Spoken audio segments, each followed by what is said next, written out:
J'aime ça, la chose municipale. Je trouve ça intéressant. Je peux juste pas m'empêcher d'en parler.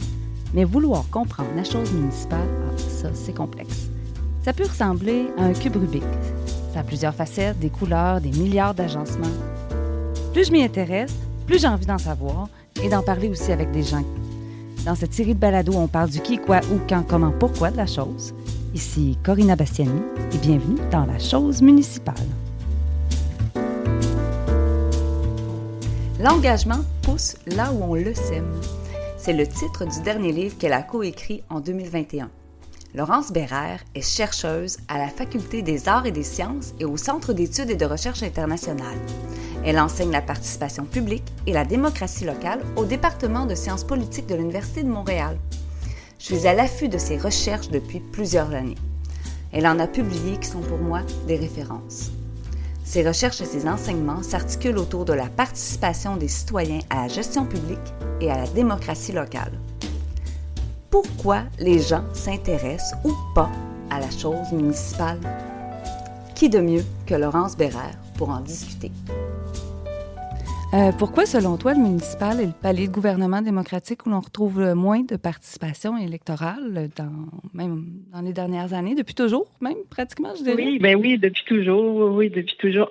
Au Canada, on s'entend, c'est pas nécessairement comme ça partout, mais il faut dire que ça vient du fait qu'on le connaît pas. Ça veut donc dire que comme quand on le connaît pas, ça veut dire on connaît mal ses compétences, on connaît mal l'actualité, la politique locale, on a de la misère à repérer un peu qui sont les acteurs politiques, est-ce qu'ils sont dans la même gang, est-ce qu'ils sont opposés, surtout s'il n'y a pas de parti politique, c'est encore pire, mais même des fois avec les partis politiques, ça me permet de voir un peu les gangs et les noms des partis sont pas aussi évocateurs qu'au niveau fédéral ou provincial où là, on est capable de très rapidement comprendre de quel bord ils sont.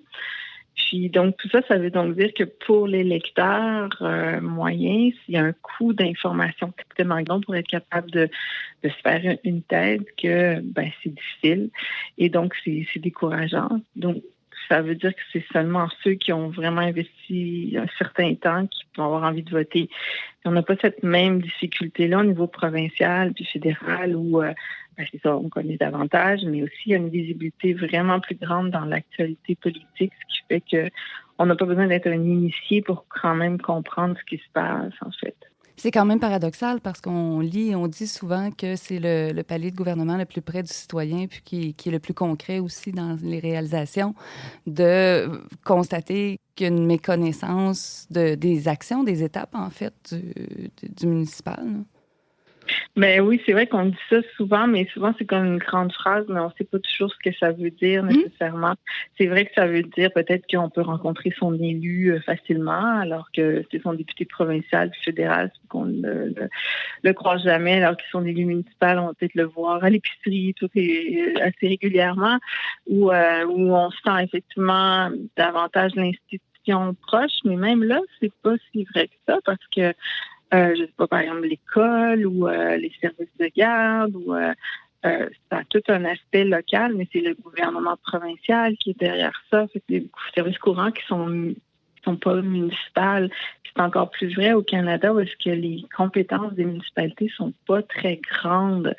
Dans la plupart des pays européens, les municipalités ont un rôle beaucoup plus grand dans les services sociaux, dans les services éducatifs. Puis là, ça devient plus facile de faire le lien entre l'action de la municipalité puis certaines orientations qui nous tiennent à cœur. Voilà, fait que toute cette idée de quand c'est proche, qu'est-ce que ça fait de plus, c'est pas si évident de rendre ça concret là, surtout au Canada. Tu parlais de couverture médiatique. C'est pas seulement en période électorale là, qu'il y a une problématique de couverture médiatique. Souvent, est-ce que le jargon utilisé dans le municipal peut être un frein même pour le citoyen et pour le journaliste local? Est-ce que ça serait un des points de frein à l'intérêt et à la participation? Il y a deux choses là-dedans. Donc, si on prend du point de vue du journaliste, qui est surtout difficile d'être journaliste, en fait, du municipal, c'est que les réunions des conseils municipaux se tiennent à peu près toutes les mêmes soirs, en fait. Et donc, ça lui demande d'avoir un réseau très fort pour savoir où il doit aller ce soir-là, surtout s'il y a plus d'une municipalité à suivre ou si, par exemple, il est dans une ville où il y a des arrondissements comme à Montréal, dans quel arrondissement aller. Donc, pour un journaliste municipal, ça demande beaucoup d'informations pour faire un choix, alors que si on est journaliste à la tribune de la presse de l'Assemblée nationale, ben voilà, on va à l'Assemblée nationale ou à la Chambre des communes, c'est à Ottawa. Mais on n'a pas l'équivalent municipal qui permette que ce soit plus facile de comprendre c'est quoi les enjeux importants de l'actualité de la journée. Puis, effectivement, les séances des conseils municipaux sont pas toujours faciles à le suivre. On a souvent une série d'adoptions, soit de règlements, de motions ou de contrats. Puis, si on a l'impression qu'en fait, tout est un peu joué d'avance. Puis, il faut vraiment qu'il y ait tout un travail qui a été fait en amont pour essayer de comprendre, ça, le contrat qui est là, est-ce que c'est celui dont on a déjà parlé il y a 6 mois, puis qu'il faudrait revenir. Le jargon associé au titre d'adoption, en fait, n'est pas facile à suivre. Puis s'il n'y a pas de parti d'opposition qui font ça, mais même eux, c'est pas toujours facile. Il faut qu'ils aient bien reçu les papiers d'avance. On va avoir un conseil municipal qui, au-delà de la période de questions, va être juste une série d'adoptions, puis ça paraît très ennuyant, en fait. Donc, ça veut dire que le poids sur l'opposition puis sur les journalistes est assez grand pour rendre ça intéressant, pour être capable d'aller voir est-ce qu'il y a des enjeux. Est-ce que ça fait je sais pas combien de fois qu'on donne le même contrat à la même entreprise? Est-ce que le prix est raisonnable? Est-ce que dans toutes sortes de questions. Oui, il y a plusieurs enjeux tout de même. Ce jargon-là, les pairs dans les étapes à suivre, n'aide pas au désintérêt, quoi. Non, ça vient avec le coût dont je parlais tout à l'heure. Tantôt, j'en parlais du point de vue de l'électeur. Il fait aussi partie du coût de l'électeur, de comment ça va coûter pour s'informer. S'il a l'impression que c'est trop coûteux, c'est désintéressant. Puis lorsqu'on s'informe, lorsqu'on prend la parole, c'est souvent perçu comme une opposition. Tu faisais un parallèle avec les partis d'opposition. Puis donc, à ce moment-là, le citoyen se voit souvent catégorisé dans une opposition aux élus en place. Est-ce que, culturellement, prendre la parole est synonyme d'opposition politique? Tu as l'impression au Québec? Ou?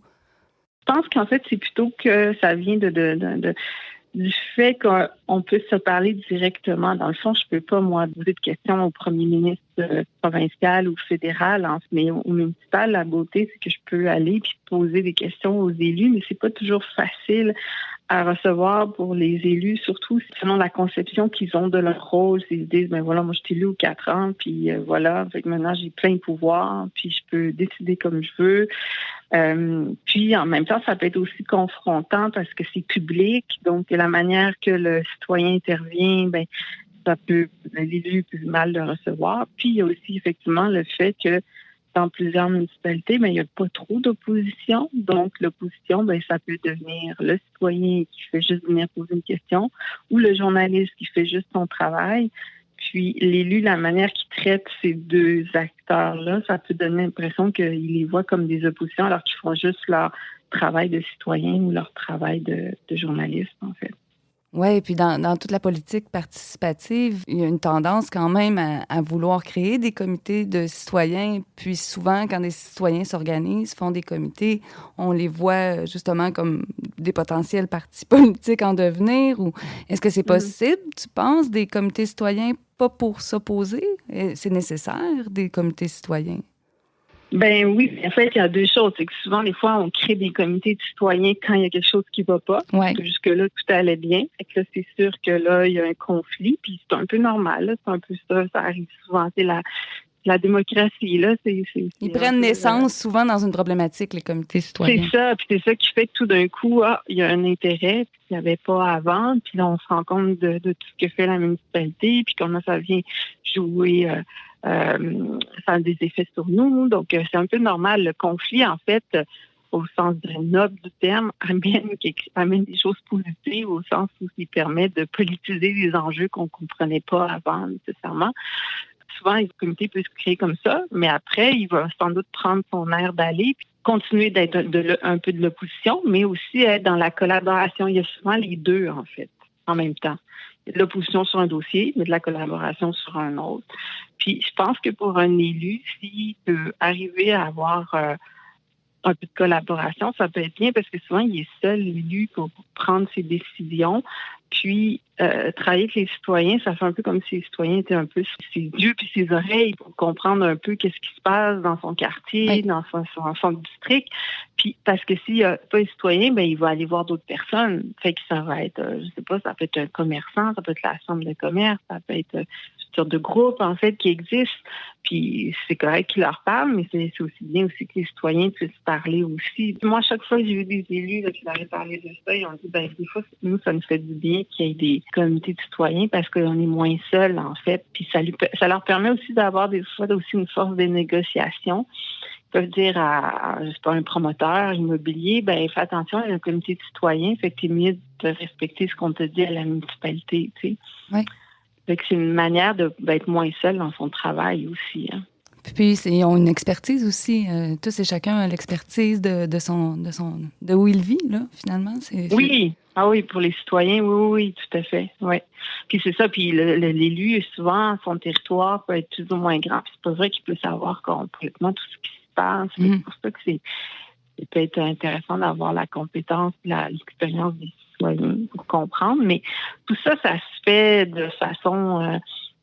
c'est pas toujours facile, hein? C'est-à-dire, faut avoir se parler, s'adresser l'un à l'autre, il peut avoir de la frustration, il peut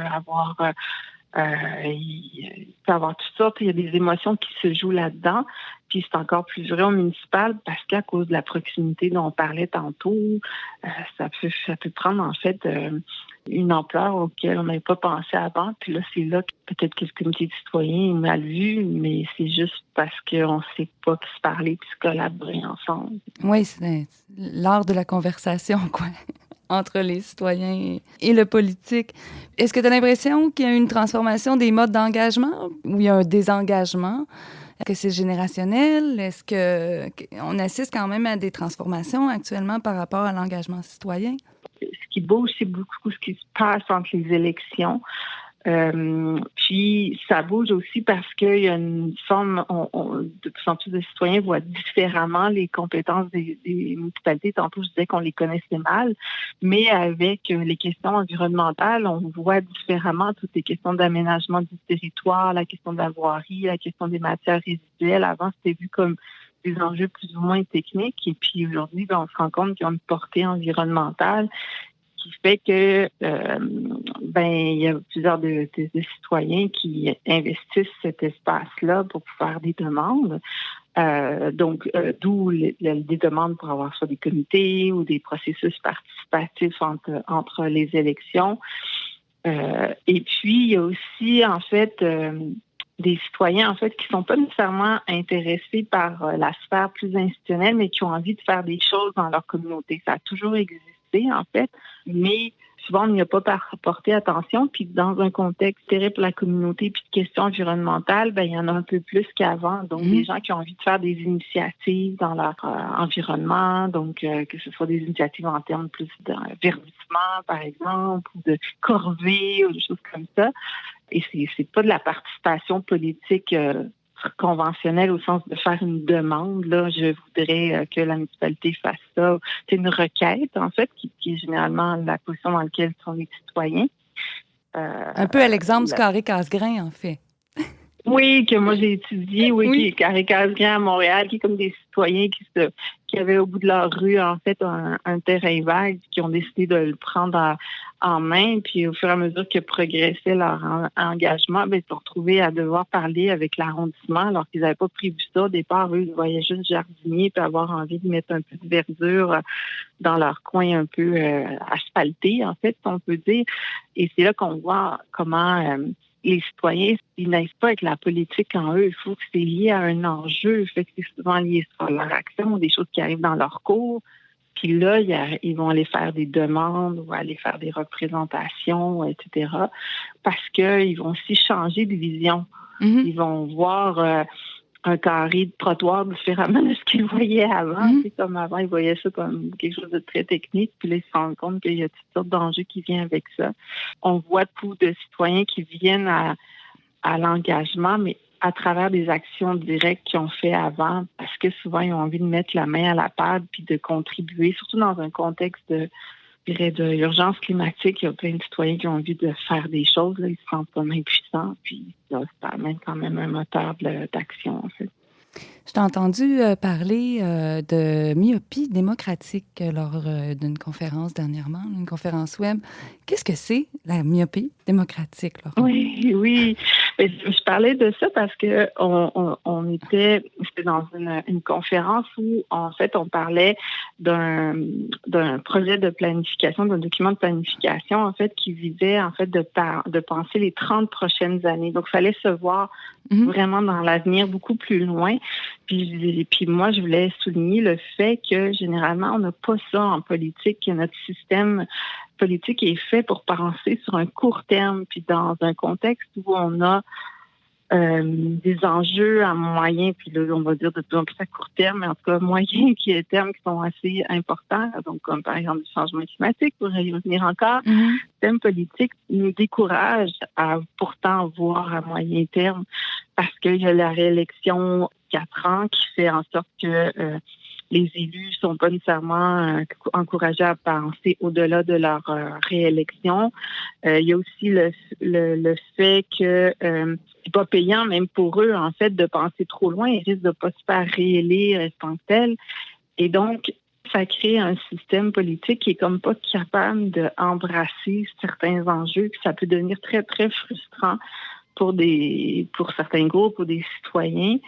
Puis, il y a des gens qui se posent des questions sur comment est-ce qu'on pourrait faire pour essayer d'atténuer cette myopie démocratique-là en adaptant nos institutions. Fait que là, il y en a qui vont dire, je sais pas, au niveau provincial ou fédéral, on pourrait avoir un Sénat citoyen ou un Sénat des générations futures. Donc, ça serait d'apprendre à penser, d'avoir une forme de grille de décision où il faudrait toujours qu'on se demande, en fait, la décision actuelle, c'est quoi l'effet qu'elle va avoir sur les générations futures. Puis, donc, on pourrait l'avoir de façon administrative, si on veut, donc un fonctionnaire ou un élu qui doit se poser cette question-là, mais la Chambre pourrait être aussi une manière de s'assurer, de se poser la question, est-ce que la municipalité, qu'est-ce qu'elle a fait cette année pour penser aux générations futures, puis comment est-ce qu'elle a appliqué ça, en fait, dans ses décisions, pour que ça puisse changer. L'idée, c'est de changer la manière dont on fait les conversations démocratiques. En fait. Donc, il y a des grands enjeux pour l'avenir pour le gouvernement municipal. Tu parlais tantôt des enjeux de changement climatique qui arrivent dans la cour des municipalités, bien sûr, là, beaucoup. Mais il y en a d'autres aussi. Comment tu vois l'avenir de ce palier de gouvernement?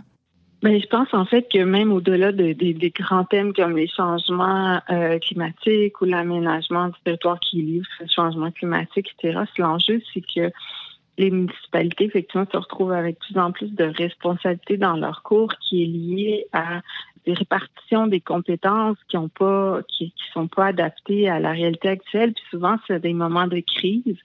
Puis là, les municipalités se retrouvent avec plein de choses à faire, puis en même temps, ils ont peu de pouvoir pour négocier avec le gouvernement provincial ou fédéral. Ils sont souvent en attente parce que c'est pas un gouvernement fort, faut se le dire. Déjà, il n'est pas reconnu dans la Constitution canadienne. Ils n'ont pas des compétences si élargies que ça. Ils en ont, puis on l'a dit tantôt, là, ils sont de plus en plus importants, mais ça reste quand même que c'est pas toute l'éducation, des questions sociales ou de l'armée, qui fait que c'est pas toujours facile pour eux d'établir un rapport de pouvoir avec les gouvernements provinciaux. Puis là, si on est dans le contexte de crise, par exemple, c'est une crise climatique comme on l'a vu dans des cas dans les dernières années, une pluie printanière trop abondante qui fait déborder les rivières, l'érosion des berges, etc., ça fait que les municipalités doivent régler l'enjeu, mais ils n'ont pas les ressources pour le faire. Ils n'ont pas le coffre à outils, oui. Non, puis c'est pas. Puis là, des fois, on parle pas juste de grandes municipalités, on parle surtout de petites municipalités où, en plus, il n'y a pas une fonction du public développée, où est-ce que les élus sont pas là à temps plein. Ils peuvent se retrouver, là, il y a des élus là, locaux là, qui en ont large sur les épaules actuellement, puis ça va être le cas encore plus. Donc, moi, c'est vraiment ce qui m'inquiète le plus, oui. Qu'est-ce que tu réponds par curiosité comme ça à quelqu'un qui te dit « Ah, moi, la politique, ça m'intéresse pas ». J'essaie en fait surtout d'écouter parce que souvent, ça traduit une forme de soit de cynisme parce qu'il y a eu des mauvaises expériences ou ça peut être aussi parce que ça paraît trop compliqué. Mais j'essaie de montrer qu'ils en ont une connaissance.